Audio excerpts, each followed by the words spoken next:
like shit scared. Like I'm terrified. I still remember that day, and I'm new to this town. I don't know what the hell is going on, and he comes towards me with a rock in his hand. Guys, this is so scary. Burning tires, blocking the road in the night, and the guy comes with a rock, a really heavy rock, and he's coming towards the driver, and I'm like, this guy's gonna attack. Oh man, this is really living.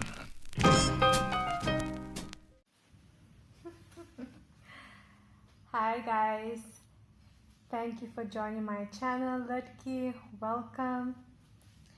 So today's theme is going to be based on Africa, so that means in particular South Africa where I'm staying, and that means I'm going to eat South African food.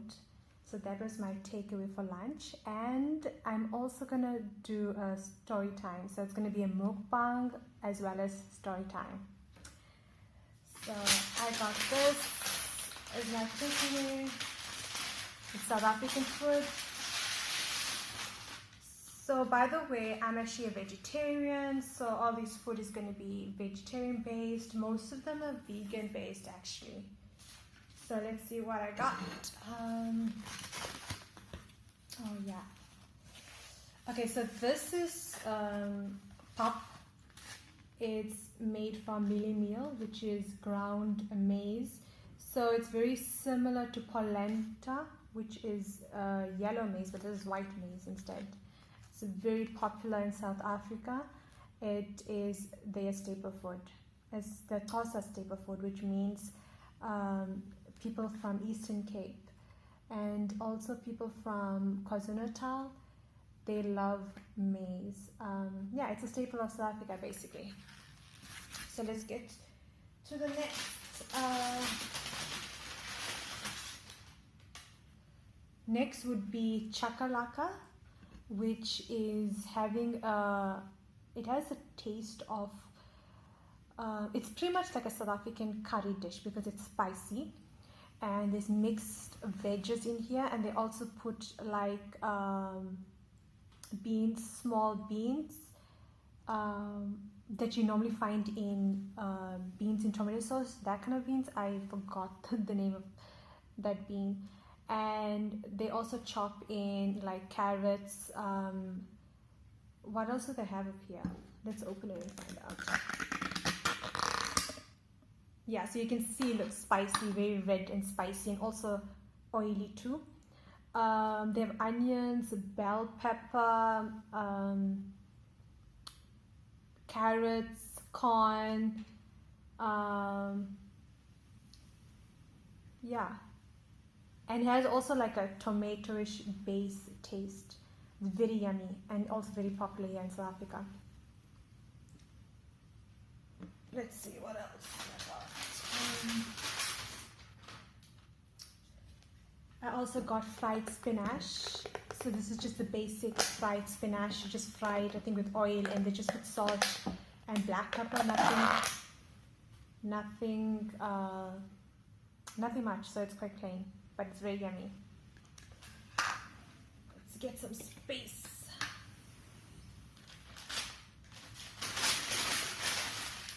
This is also another popular South African dish called samp and beans.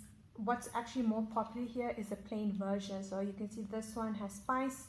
The restaurant I went to, I think they did their own style to it, but this is a pap and beans, which is containing white maize. Also, yeah, white maize. Well, you can also say white corn and sugar beans. It's very, very yummy, but like I said, the typical version is a plain one, which has no spice at all. It's just boiled white maize and sugar beans, but this is also tasty, yeah.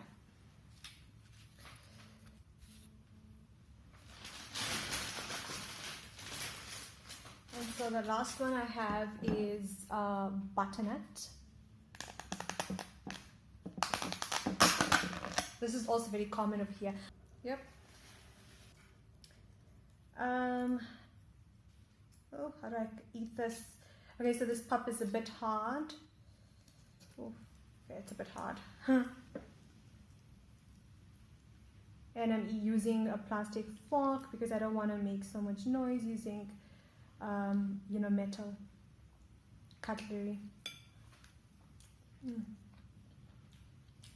Really good.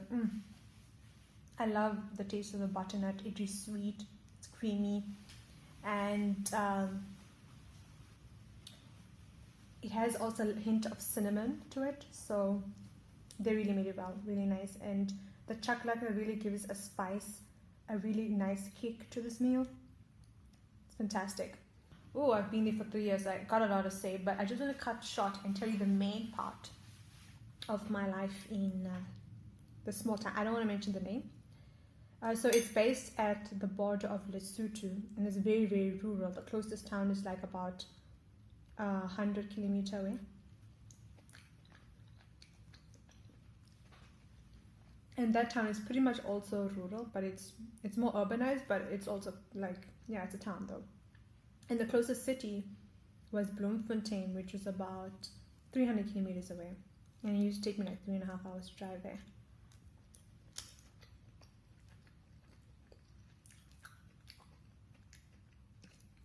So I'm going to tell you I moved there, I lived there. I was very lucky. I met my friend over there as well. So I had at least like one friend, but I didn't really have a social life there. Obviously, I was different. I was the only Indian there, and it was really hard to make friends because people were speaking the local language, which is isiXhosa. And I learned a little bit though, but it's still really hard when the culture is different, the religion is different, and I'm very like talkative. I easily able to mingle with different people, but that doesn't mean people are going to mingle with you or people are going to get to know you, just because you have such a character. So it's really hard to win people's heart. Yeah. So what about it? Okay, so it's coming now.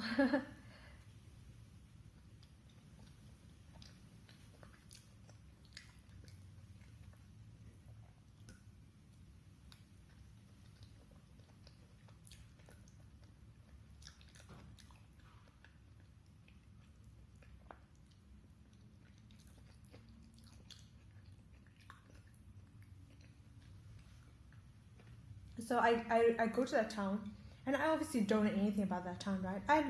I don't know the political issues going on there.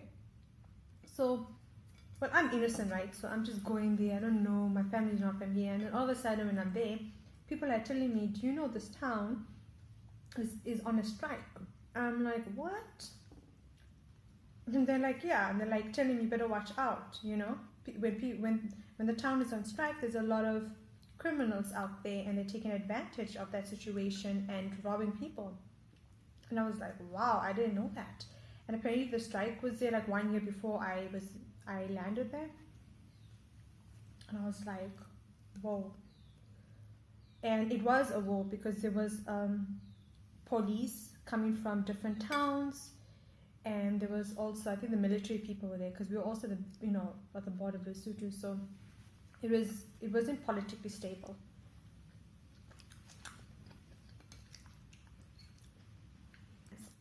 But they were striking and often on and off strikes. So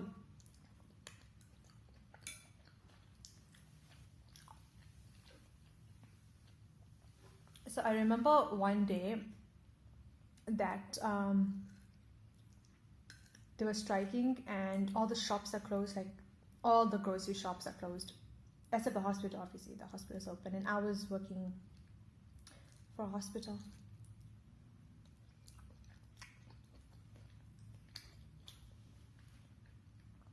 And the grocery shops were closed, and it's a very small town, so there's only like one main grocery shop. It's like a really tiny town. Like, I think the longest road is like literally less than 2 kilometers. 1.5 kilometer is like the longest road. That's a town.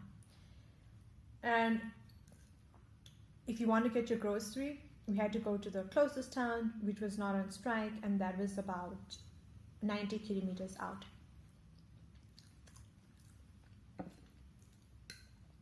And I remember during the strike, like it was going for a couple of days, and I didn't have like food, and we were hungry, and a couple of my, let's say, colleagues, we decided to go to the nearest town 100 kilometers away where the grocery shop was opened to buy food, and we can come back. And we decided to do this at around 4-5 o'clock in the evening because we thought it would be much safer. And I remember during strikes, it's not safe in South Africa. I don't think so personally, especially in a small rural town. I don't think so, because people get desperate, and that's the time where you can take advantage. It is, there's a lot of crowd, you can do things, and you never, most probably might not get caught, might not. So what happened is we thought it was like a safe zone, so we went to the closest, we went to the closest grocery store, and when we came back, it was so scary. There were people striking, and there were literally burning tires that literally they were like closing the road, and I couldn't. And I was a driver, by the way, so we took my car, and then when it came back, like literally drove 200 kilometers just to get groceries. And when we're coming back, the roads are closed, and like it's like night now, like it's dark, and they are burning tires, and they blocked the road, burning tires. And guess which car was the first one, in front of this blocked road? Yes, sadly, yes, and creepy and scary, you guessed it, my car was the one that was first, and all the other cars were behind me. So that means the first person they're going to talk to was me. And you guys, you have to understand, I'm not fluent in the language. You can see by my skin color, I'm obviously different. And like I said, they were also criminals. They are criminals, I know very well. Anyway, I'm going to continue the story. Who would take advantage of me or anybody who owns a car?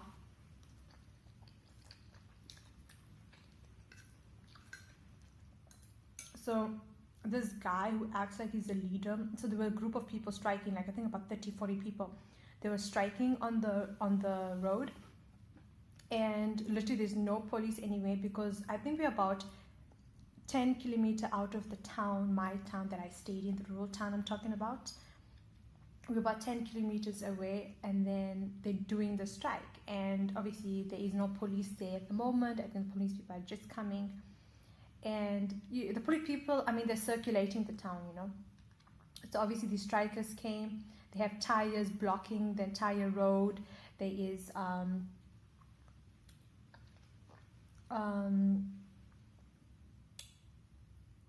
they blocked the road with burning tires, and about 30-40 people were there. And then what happened is there's this guy, like I earlier mentioned, who had a rock on his hand, and he was coming, and he was acting like he's all leader. Now he's coming to me, and I'm like shit scared, like I'm terrified. I still remember that day, and I'm new to this town. I don't know what the hell is going on, and he comes towards me with a rock in his hand. Guys, this is so scary. Burning tires, blocking the road in the night, and the guy comes with a rock, a really heavy rock, and he's coming towards the driver, and I'm like, this guy's gonna attack me. And it was so scary. I am like shit scared, like I'm the only like foreign invasion, like different person in the entire town, and I don't know what's gonna happen really. If you are a foreign person, people can easily take advantage of you, and that's in any part of the world, and that's the truth,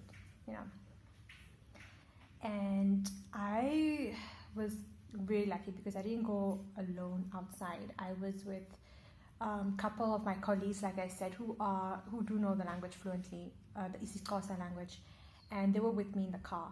And so the girl right in front of me, who sits right next to me, next to the driver's seat, she's like, Shubha, just like I'm telling her, please go and speak to them. Like before this guy comes and comes to the driver's seat, I'm like, please go speak to him. So she says, okay, just stop your car. Like, so we stop our car a little bit, obviously away from the fire, the tires that are on fire, for safety purposes, and obviously we want to be away from the crowd. And these people are striking. I don't remember what they were saying actually, because they were speaking the local language.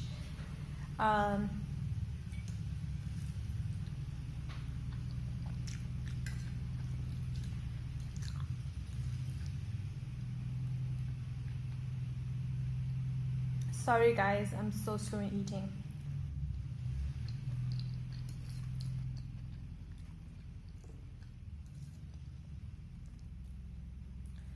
And so what happened was they were striking. They were speaking really loudly in their local language. They're striking. I don't remember what they were saying because I know a little bit of Isikosa because I've been there for 3 years. I'm not fluent in it though. It is a struggle to learn the language. And so they were striking, making loud noises, and so the one guy comes forward with a rock, and he's mumbling in the local language, and you could obviously tell this guy is gonna literally throw it on your car. Like if you don't listen to him, he's obviously gonna do some threat. This is a strike, and these people are serious. And he comes, and so my friend gets out of the car. She says, "You know what? Just stay in here. Don't move the car. I'm gonna walk towards him, and I'm gonna try and negotiate and talk to him." And I said, "Okay." And then she goes out. Well, there was no male in my car. It was only female. So there were 3 females in my car. She goes there, talks to him, and in the local language, comes back in, and she says, "Don't worry, this guy only wants money from you." It's like, what? Like, okay. And he comes towards my car, and I roll this guy has this heavy rock. Oh my god, it's so scary. Okay, so I'm lucky that my car is actually tinted, but this guy's want money. Okay, and then he says if you give money to him, so-called leader, he will unblock the road for us to enter in, and he would not. They were literally going to, like, a group of 30 people were going to trash my car with stones. Literally, that's what they were going to do, and we would have most probably get injured even. Who knows? Anything is possible, guys. So many things happened during the strike. I was there for 3 years, and the strike was going on for 2 of the 3 years that I was there. And and he was the leader, so he could have obviously told the others to follow as well, and he could have made up a story, and they would have just done it. So so he says, "You know what? Give me money, and I will tell everybody that no, you can go and you can pass. I will convince everybody for you to pass. You'll be safe. Don't worry. Just give me money." And I think he wanted like 50 rand. So 50 rand, I think it's around $5 something. I think $4 or $5. Yeah. And so he wanted 50 rand. So I went I got my purse, and I didn't have change. Well, I didn't know this was gonna happen, right? Who keeps change, And so I didn't have change with me. So I think I had like 100 rand or something like that. And just when I rolled my pin, and I was about to give it to I just roll a little bit, I want to be safe, and I was scared this guy's gonna get violent or what. I roll the pin, and then I have the money in my hand, and this guy, all of a sudden I hear people screaming behind him, like all the 30 people. It's like a stampede, like people start running away, and they're screaming for their lives, and they're running. I'm like, oh my god, what's happening over here? Now my mind is obviously on this guy. It's nowhere else. And all of a sudden he looks behind, he puts his hand in my car, and he grabs that money from me, and he runs. And when I look out of my window, from the driver's seat, I see police officers with their rubber bullets. They're literally shooting the crowd with their rubber bullets. They're shooting the entire crowd. They obviously run after everybody they possibly can. And like I told you, it was a group of like about 30 to 50 people, 30, 40 people, not really sure, around that number.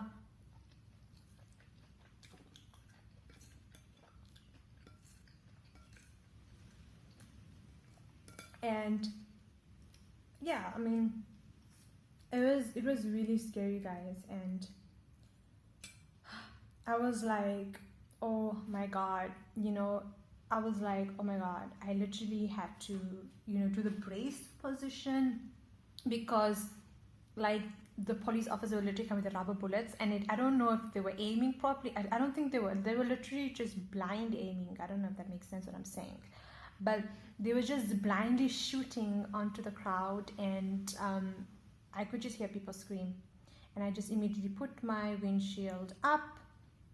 I rolled my windows up, and I was just waiting, and then I was just waiting around, and luckily nothing happened to my car. Thank you so much. But most important, thank you very much that nothing happened to our lives. And yes, I was a little bit disappointed that I lost money. But I'm just so happy that he didn't grab my wallet, and he did not grab my bag, because that would have been a bigger problem and a bigger hell for me. So yeah, and that is my life. That is my story in my rural town in South Africa, at the border of Lesotho. So I lived there. I lived in a town that a lot of people in South Africa have never heard of, and it was not politically stable at all. It was. Guys, sorry, I just realized now I haven't been looking to the camera because I'm using my phone. This is so silly of me. So I've been literally looking on the right side, but I can see the camera is actually on the left side. And so I've been looking at the shutter button the whole time instead of looking at the camera. So that's a mistake. I will note that down, and next time I'll make sure I'm looking at the camera right at you.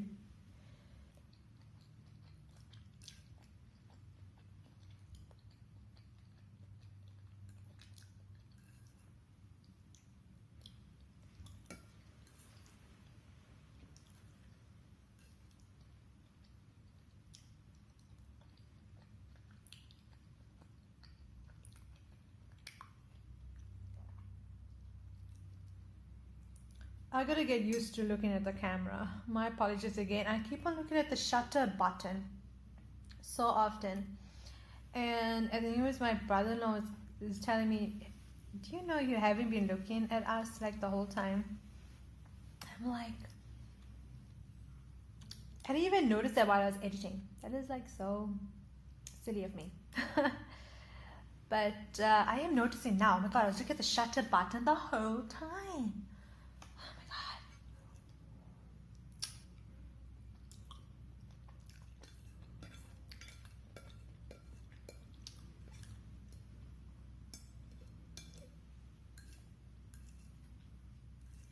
Like I said, I'm only gonna get better at this.